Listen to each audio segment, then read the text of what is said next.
भारत भूमि प्राचीन समय से ही संत धरा रही है। यहाँ समय समय पर अनेक पुण्य आत्माओं ने जन्म लेकर मानवता का पथ प्रदर्शन किया है।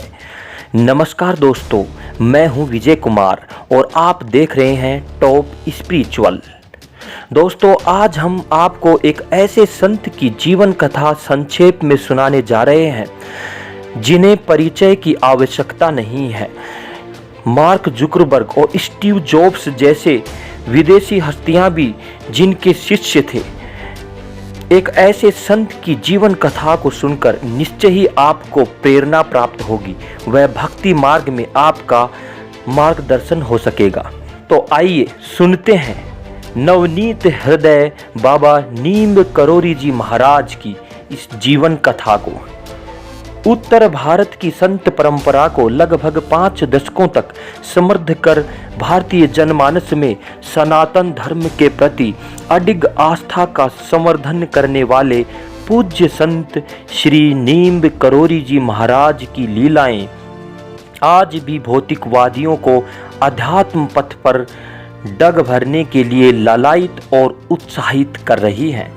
देश विदेश के अनेक अध्यात्म पथिकों को बाबा महाराज की अदृश्य कृपा का बोध हो रहा है। बाबा की लीला स्थली आज भी उतनी ही चैतन्य और ऊर्जावान है जितनी उनके सशरीर उपस्थित रहने पर हुआ करती थी। बाबा नीम करोरी जी महाराज का जन्म सन 1900 के आसपास उत्तर प्रदेश के फिरोजाबाद जनपद के अकबरपुर नामक एक छोटे से गांव में ब्राह्मण कुल में हुआ था। उनका बचपन का नाम लक्ष्मी नारायण शर्मा था। वे बाल्यकाल से ही विरक्त भाव से संपन्न थे।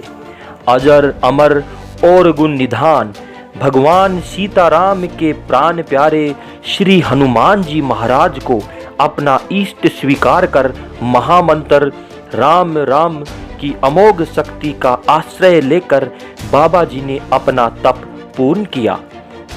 गुजरात में वावनिया नामक गांव में उनके तपस्या करने की पुष्टि हुई है। वहां बाबा जी घंटों तालाब में खड़े होकर राम नाम जपते थे। वहां लोग उन्हें तलैया वाले बाबा के नाम से जानने लगे थे। वावनिया में बाबा जी ने हनुमान जी की मूर्ति भी प्रतिष्ठित की है। इसी के पश्चात बाबा जी ने अमरकंटक, चित्रकूट और बद्रीनाथ में साधना की और अंततः फर्रुखाबाद जिले के नीम करोरी नामक गांव में करीब 12 वर्ष तक गुफा में रहकर घोर साधना की। इस बीच लोग उन्हें लक्ष्मण दास के नाम से जानने लगे थे। 12 वर्ष तक बाबा जी ने जिस गुफा में तप किया उसके नष्ट हो जाने पर महाराज जी ने दूसरी गुफा बनवाई और उसमें अपने हाथ से संकट मोचन हनुमान जी की मूर्ति बनाकर स्थापित की और उसी मूर्ति के नीचे बैठकर अखंड नाम जप करते रहे। सच्चे साधु प्रतिष्ठा से नफरत करते हैं। उनके लिए तो प्रतिष्ठा सूक्री विष्ठा होती है। इसलिए बाबा जी भी जब किसी स्थान पर बहुश्रुत हो जाते थे तो वह स्थान त्याग देते थे। रिद्धियां सिद्धियां प्रभु मिलन में बाधक होती हैं। बाबा जी को साधना के परिणाम स्वरूप अनेक सिद्धियां प्राप्त हो गई थी, जिनका प्रकटीकरण यदा कदा लोक कल्याणार्थ हो जाया करता था, जिस कारण उनकी छवि चमत्कारी बाबा के रूप में होने लगी थी। किंतु बाबा जी को इन चमत्कारों का परिणाम पता था, इसलिए वे कभी भी अपने जीवन में घटित किसी भी चमत्कार की चर्चा की अनुमति किसी को भी नहीं देते थे। वे स्वयं भी कहा करते थे, मेरे पास कोई सिद्धि नहीं है, मैं कुछ नहीं जानता। बाबा जी का पानी ग्रहण संस्कार भी तत्कालीन परंपरा के अनुसार बाल्यकाल में हो चुका था। अपनी साधना की पूर्णता के पश्चात पिताजी की आज्ञा अनुसार बाबा जी ने गृहस्थ जीवन का कर्तव्य भी पूर्ण पवित्रता से निभाया। उनके 3 संतानें, 2 पुत्र और 1 पुत्री अभी जीवित हैं और बाबा जी के निर्देशानुसार गुप्त रहते हुए नारायण सेवा में संलग्न है। बाबा जी ने लगभग 4 दशकों तक पवित्र भारत भूमि आर्यावर्त की परिक्रमा की। देवभूमि उत्तराखंड, श्रीधाम वृंदावन, तीर्थराज प्रयाग, चित्रकूट, काशी, विंध्याचल और पुरुषोत्तम नगरी पुरी की अनेक यात्राएं बाबा जी के सनातन धर्म की रक्षा की प्रमाण तो है ही साथ उनके अवतरण की कृतार्थता भी सिद्ध करती हैं। बाबा जी ने जिस काल में जगह जगह हनुमान जी की मूर्तियां स्थापित कराकर हनुमान चालीसा और सुंदरकांड का पाठ आयोजित कराकर भंडारा कराया था, वह काल हमारे देश में सनातन धर्मावलंबियों के लिए बड़ा ही क्रूर समय था। अंग्रेज डिवाइड एंड रूल की नीति में सफल हो चुके थे। धर्म परिवर्तन की बड़ी साजिश योजनाबद्ध तरीके से पाव, रोटी और पतलून बांटकर सफल होने की चेष्टा कर रही थी। ऐसे पतन से देश की रक्षा के लिए बाबा जी जैसे सिद्ध संत ने गुड़, चना, बतासे और पूरी सब्जी के भंडारों का यत्र तत्र सर्वत्र आयोजन कराकर राम नाम कीर्तन, हरि नाम कीर्तन, रामायण, हनुमान चालीसा, सुंदरकांड का पाठ आयोजित कराकर सनातन धर्म को गो भक्षकों के चंगुल से बचाया। वस्तुतः तो बाबा जी ने यह कार्य अपने इष्ट श्री हनुमान जी की प्रेरणा से ही किया। उनके इष्ट का भी तो यही परिचय है, राम काज करिबे को आतुर। तो बाबा जी को भी राम काज कीने बिना कैसे विश्राम मिल सकता था। 15 जून 1955 को बाबा जी ने उत्तराखंड के नैनीताल जिले के कैंची गांव में एक नदी के तट पर हनुमान जी की मूर्ति लगवाकर जो भंडारा प्रारंभ किया, आज वह वैश्विक स्तर पर आकर्षण एवं चर्चा का केंद्र है। लगभग 2 से 3 लाख के बीच श्रद्धालु प्रतिवर्ष वहां 15 जून को मालपुआ का भोग पाते हैं।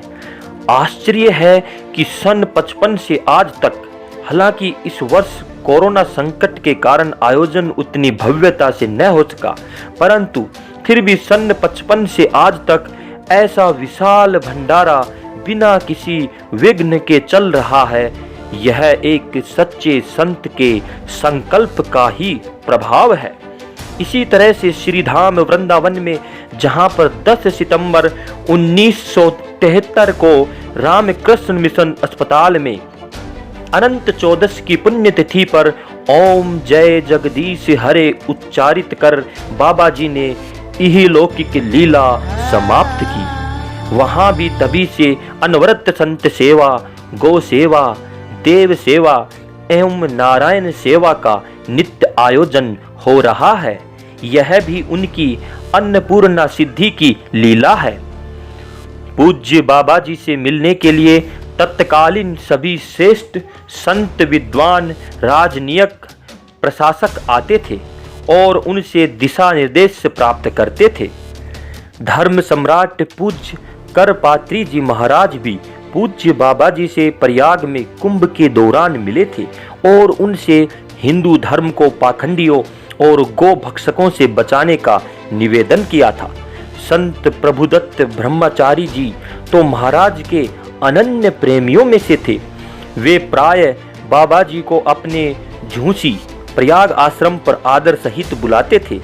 माँ आनंदमयी बाबा जी से अलौकिक नेह रखती थी।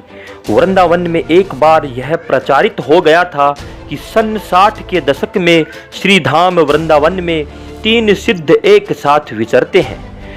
1 पागल बाबा, 2 बाबा नीम करोरी जी और 3 माँ आनंदमयी। यह बात सन 1913 के कुंभ में पुरी के शंकराचार्य जी ने कही थी। बाबा जी की उपदेश प्रणाली बड़ी ही अनुपम थी। वे किसी को मंत्र नहीं देते थे, किसी को माला जपने को नहीं कहते थे और न ही कोई पूजा पद्धति बताते थे। वे कहते थे, राम राम कहने से सब पूरा हो जाता है। वे कहते थे, ध्यान और योग हर किसी के लिए नहीं होता, लेकिन राम नाम हर कोई ले सकता है। उनका कहना था, राम ही केवल प्रेम प्यारा। बाबा कहते थे, भगवान हमेशा अपने भक्तों की रक्षा करते हैं। हम भूल जाते हैं। हम शायद उन्हें याद न रखें, परंतु वे कभी हमें नहीं भूलते। बाबा जी का कहना था, हमेशा याद रखना, यह मृत्युलोक है, सबको मरना ही है। लोग अपने स्वार्थ के लिए रोते हैं, मरता हुआ व्यक्ति भी अपने परिवार के लिए रोता है। यह सब कुछ नहीं, बस मूर्खता है। बाबा कहते थे, उमा कहूँ मैं अनुभव अपना, सत्य हरि भजन जगत सब सपना।